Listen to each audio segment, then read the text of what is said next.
Oo nga. Meron po akong gustong idagdag doon sa panukala po ninyo. Total, ito po naman, nakabinbin pa naman dyan sa Senado. Nabanggit po ninyo kanina, mga 100 pa lamang po mga geriatricians. Yes, sa ang buong nandito po bansa. sa ating Sa buong bansa. bansa. Buong bansa Pwede yan. po ba tayo mag-offer ng scholarship para sa mga gusto mag-aral? Dito, Particularly specialized dyan, Ilibre oo. na rin po natin yan. Pwede po ba? Oh. Pwede naman po siguro. Scholarship na lang po na siguro ito. Mhm. Pwede po ba niyong idagdag na sa Dadagdag supplementary natin. bill? Actually po, ito ay babalik na naman po sa Kongreso.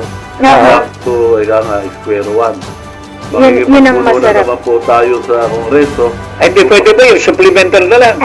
Ay, Isama na rin ito. Eh, kasama na po yun pag inulit natin. Babalik na naman siya ulit. Wala, napinpin sa Senado Pag- pag-uusapan. tayo sa grade 1. Eh. Nagawa namin sa Kongreso, na ipinasa sa Senado, baliwala na po yun. Ayun. Ganun. New composition na kasi kayo ng Congress no? Yan, Ganun di, eh. panibago na lang. Kaya nga po yung kaya nga po yung nanghihinayang po, hindi man lang tayo pinagbigyan ng Senado. Sa katunayan po, ang naiakyat nating House Bills para sa senior citizens, 9 House Bills po, walang naging batas kahit